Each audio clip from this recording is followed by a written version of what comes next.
1,336 wins. Now that is an achievement.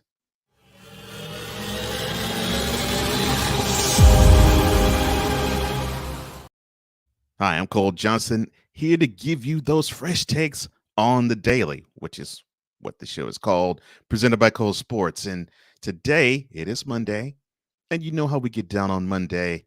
We're going to honor Gregg Popovich, the longtime head coach slash general manager slash president of the San Antonio Spurs, one who has authored many different good players and legendary coaches, or one to be soon to be a legend, such as a Becky Hammond.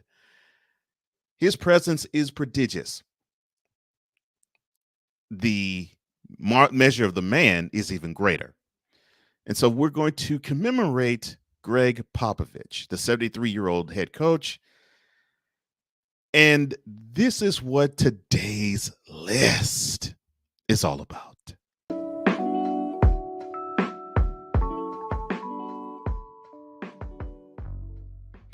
So it's going to be 5 different reasons as to why Gregg Popovich is one of the greatest coaches in sports history. Forget just the NBA, sports history. I'll just get the first one completely out the way. 5 championships. I'll just make it simple.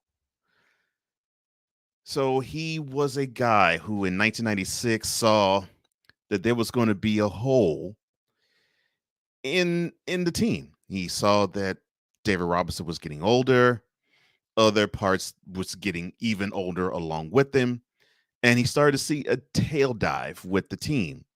This was, after the heyday of having them have wonderful records in the early and mid 90s, topped off in 1995 by winning 62 games and breezing to the conference finals only to get upended by the eventual world champion Houston Rockets.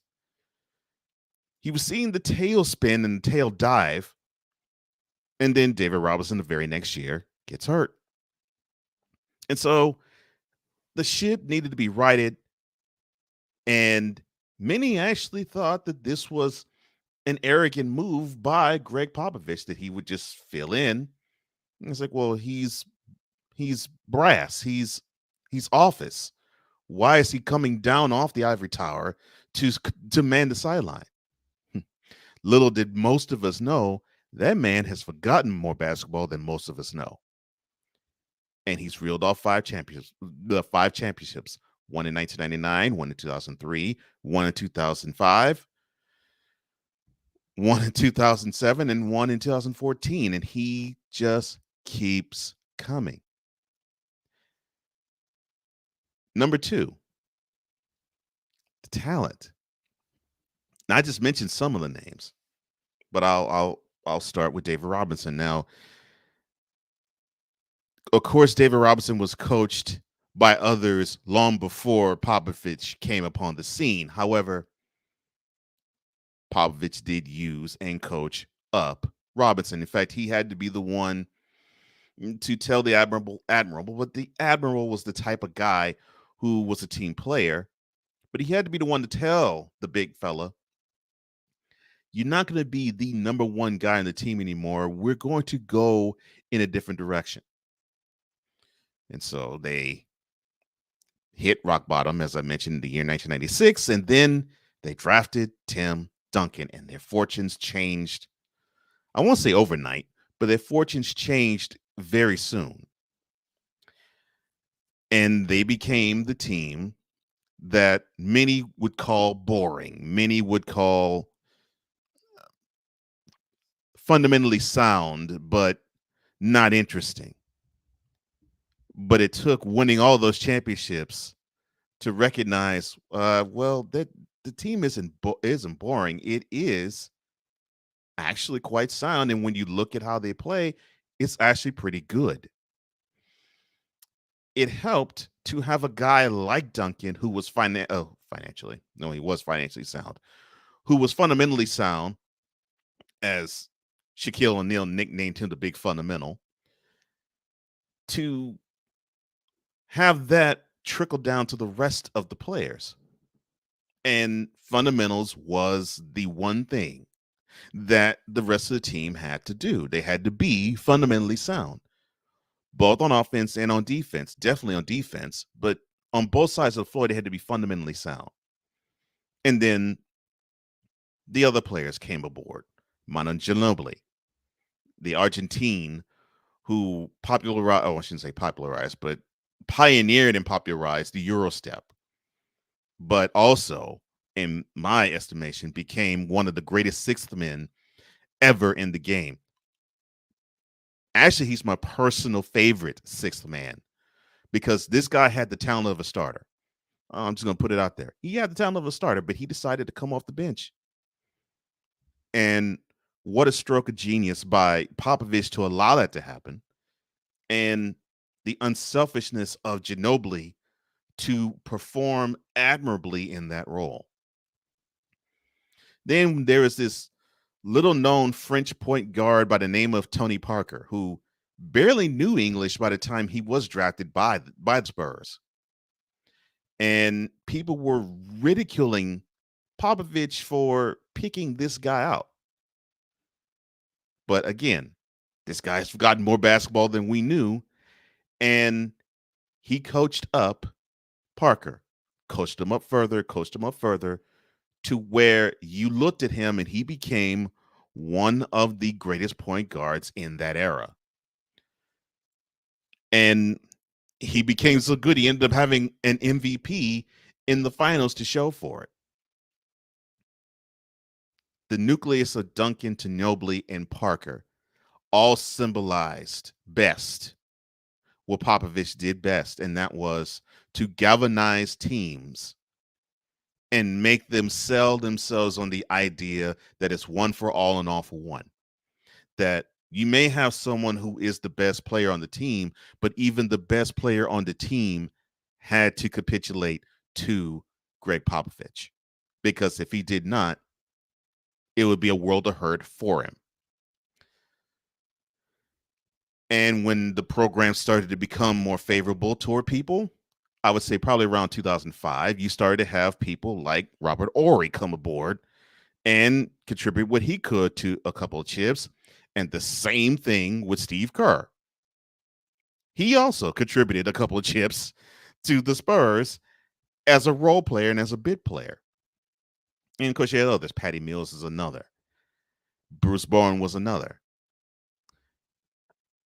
That was infectious. The three best players felt as though they had to be unselfish, permeated to the rest of the team. Number three, the coaches. And all I have to do is just shrink it down to one coach, and that is Becky Hammon. This guy showed the heart that he had in saying to the world, this woman's going to be on my bench because I'm going to teach her the fine art of coaching. Not teach her the fine arts of coaching a woman's sport, although now she is she is a WNBA head coach now. But he said, no, I'm not teaching her how to be the leader of women. I'm teaching her how to be a leader of a team, whether that happens to be a leader of women or the leader of men. And put this money where his mouth was. One time he decided not to coach in the sideline, and guess who was the coach of the Spurs for a game? Miss Hammond. So this guy believes in forward thinking. He doesn't believe that color should matter. He doesn't believe that gender should matter. He just believes that talent matters and the heart of the person matters, which takes me to number 4. He speaks his mind. He speaks his mind. And people thought when he would show his disdain of the Disney umbrella, imposing a couple of questions to be asked to Gregg Popovich at the end of the first or the end of the third quarters or the beginning of the second or beginning of the fourth quarters. He would limit them to 2, even limit the sideline reporter to 2 questions to be asked. And he projected this surly nature but you knew this guy actually was having fun with them and they were having fun with him because he wanted to basically in that action show, I'm going to say what I feel, but know that I'm doing something to me that is more important than the rest of what you want to do. I can't give you my full attention. I'm coaching. So that makes sense. And I understand that. And it made me respect him and made me actually like him because of it. And I saw how the sideline reporters treated him, most notably Craig Sager. And I saw that they really enjoyed it. So they knew that it was a tongue in cheek type of thing. But in press conferences, he would speak his mind. And it didn't matter the issue. Still doesn't matter the issue. Social justice issue, presidential elections, the state government, it doesn't matter. Whatever is on Gregg Popovich's mind, if you stick a mic in his mouth and he feels the need to release, he will tell you. And that leads me to number 5. And the most important aspect, the reason why he is the owner of the most wins in NBA history for a head coach. The heart of the man is bigger than the state of Texas. It's just that simple.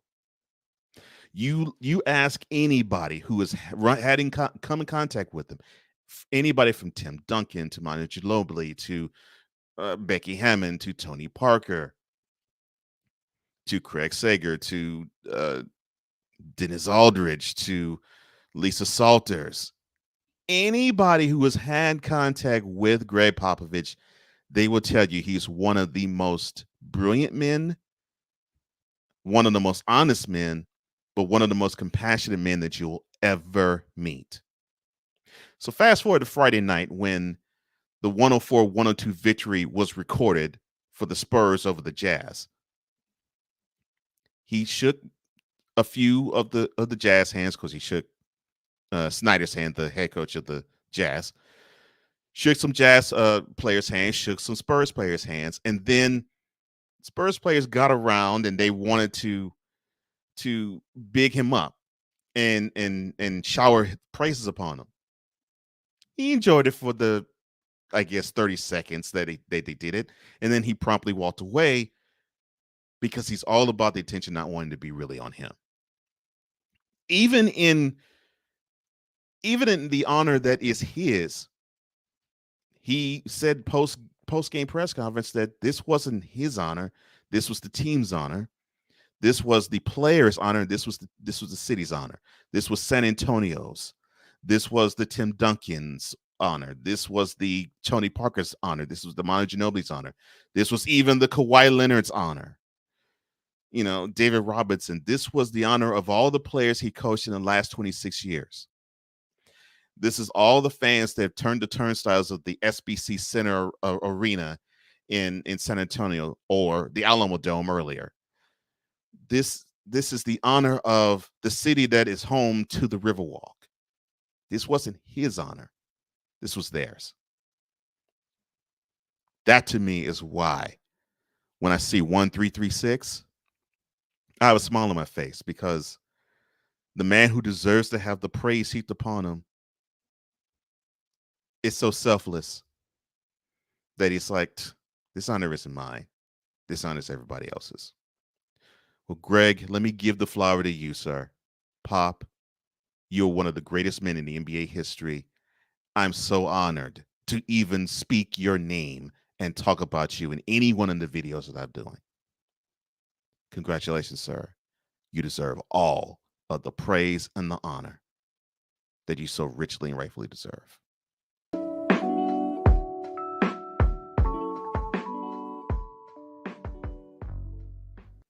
That's what I think. Now, what do you think? Like this video and share it all throughout your social media because I want to hear what you have to say. Comment below, please. And don't forget, hit that subscription button, hit that notification bell to get any and all content from Cole Sports. That's all the time I have. Thank you so much for joining me. For all of us here at Cole Sports, Cole Johnson here, saying that this has been yet another installment of Cole Sports on the visual and on the daily. See you tomorrow.